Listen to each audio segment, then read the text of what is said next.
Hello guys, welcome to your channel. ಇವತ್ತಿನ recipe ಬಂದುಬಿಟ್ಟು ಅಲಸಂದೆ ವಡೆಗೆ ಕಾಂಬಿನೇಷನ್ನು ಚಿಕನ್ ಸಾಂಬಾರು ತುಂಬ ಚೆನ್ನಾಗಿರುತ್ತೆ. ಇವಾಗ ಅದಕ್ಕೆ ನಾವು ಮಸಾಲೆ ರುಬ್ಕೋಬೇಕಲ್ಲ.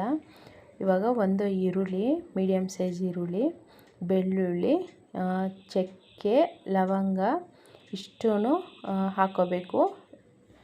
ಕಾಯಿ, ಹಸಿಕಾಯಿ ಎಲ್ಲ ಚಿಕ್ಕದಾಗಿ ಕಟ್ ಮಾಡಿಕೊಂಡು ಸ್ವಲ್ಪ ಎಣ್ಣೆ, ಒಂದು 2-3 ಟೀ ಸ್ಪೂನಷ್ಟು ಎಣ್ಣೆ ಹಾಕ್ಕೊಂಡು ನೀಟಾಗಿ ಫ್ರೈ ಮಾಡ್ಕೋಬೇಕು. ಗೋಲ್ಡನ್ ಬ್ರೌನ್ ಕಲರ್ ಬರೋವರೆಗೂ ಸ್ವಲ್ಪ ಫ್ರೈ ಮಾಡ್ಕೋಬೇಕು. ಲೈಟಾಗಿ ಫ್ರೈ ಆದರೆ ಸಾಕು, ಜಾಸ್ತಿ ಫ್ರೈ ಆಗಬೇಕಂತ ಏನಿಲ್ಲ. ಈ ರೀತಿ ಮೀಡಿಯಮಾಗಿ ಫ್ರೈ ಆದರೆ ಇದಕ್ಕೆ ಒಂದು ಮೀಡಿಯಮ್ ಸೈಜ್ ಟೊಮೊಟೊ ಹಣ್ಣು ಕಟ್ ಮಾಡಿ ಇಟ್ಕೊಂಡಿದ್ವಲ್ಲ ಅದನ್ನು ಸ್ವಲ್ಪ ಸೇರಿಸ್ಕೋಬೇಕು.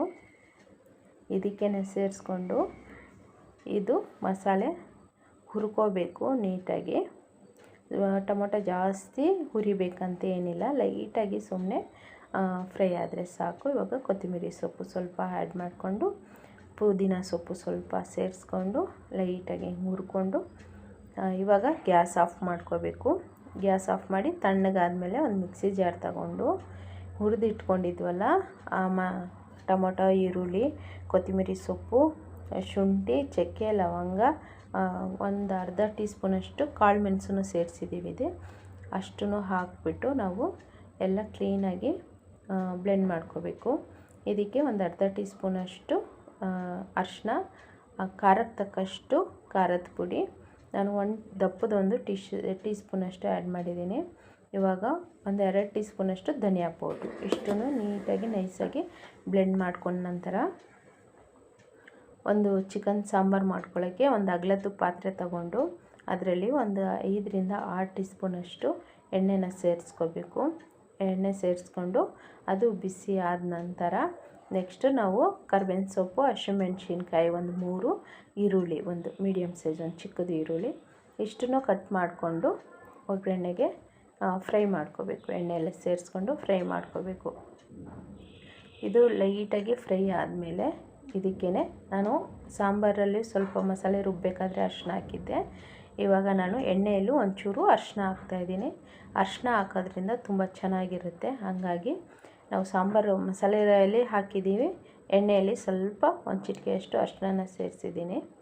ಇವಾಗ ನೀಟಾಗಿ ತೊಳೆದಿಟ್ಕೊಂಡಿರೋಂಥ ಚಿಕನ್ನ ಹಾಕ್ಕೋಬೇಕು. ಮೊದಲೇ ನಾವು ಮಸಾಲೆ ಹಾಕಿಬಿಟ್ಟು ಆಮೇಲೆ ಚಿಕನ್ ಹಾಕಬಾರ್ದು. ಫಸ್ಟು ಎಣ್ಣೆಯಲ್ಲಿ ಚೆನ್ನಾಗಿ ಫ್ರೈ ಆದಮೇಲೆ ಚಿಕನ್ನು, ನೆಕ್ಸ್ಟ್ ನಾವು ಮಸಾಲೆ ಹಾಕಿದ್ರೆ ಹೊಲಸು ವಾಸನೆ ಬರೋದಿಲ್ಲ. ಚಿಕನ್ನು ತುಂಬ ಚೆನ್ನಾಗಿರುತ್ತೆ. ನೋಡಿ, ಚಿಕನ್ ಹಾಕಿಬಿಟ್ಟು ನೀಟಾಗೆಲ್ಲ ಮಿಕ್ಸ್ ಮಾಡಿಕೊಂಡು ಹಿಂಗೆ ಈ ರೀತಿ ಮಿಕ್ಸ್ ಮಾಡ್ಕೊಳ್ಳೋದ್ರಿಂದ ನಮಗೆ ಅದರಲ್ಲಿ ಇರೋ ನೀರೆಲ್ಲ ಹೊರಗೆ ಬರುತ್ತೆ.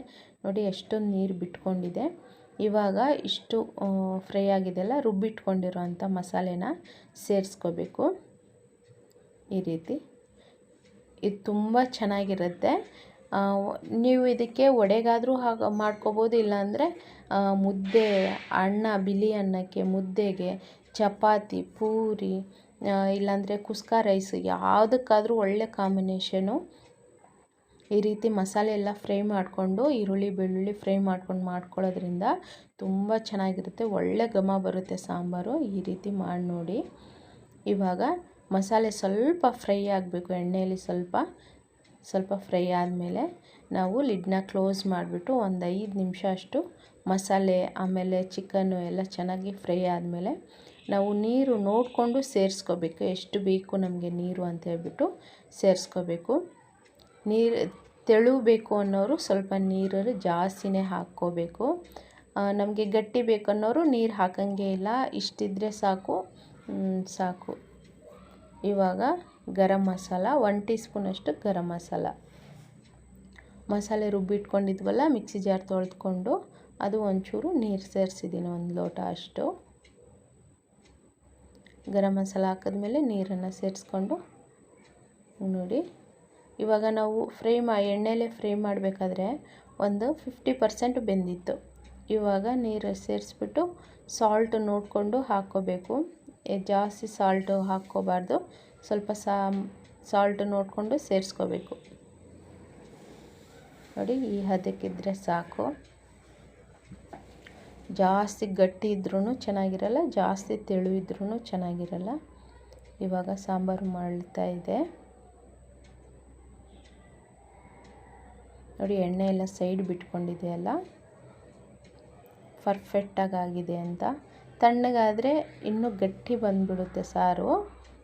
ಹಾಗಾಗಿ ಈ ಹದಕ್ಕಿದ್ರೆ ಸಾಕು, ಪರ್ಫೆಕ್ಟಾಗಿದೆ. ಮುದ್ದೆಗೆ, ವಡೆಗೆ ನಾನು ಅಳಸಂದೆ ವಡೆ, ಹಸಿ ಅಳಸಂದೆ ವಡೆ ಮಾಡಿರೋದು. ಅದಕ್ಕೆ ಕಾಂಬಿನೇಷನ್ ತುಂಬ ಚೆನ್ನಾಗಿರುತ್ತೆ.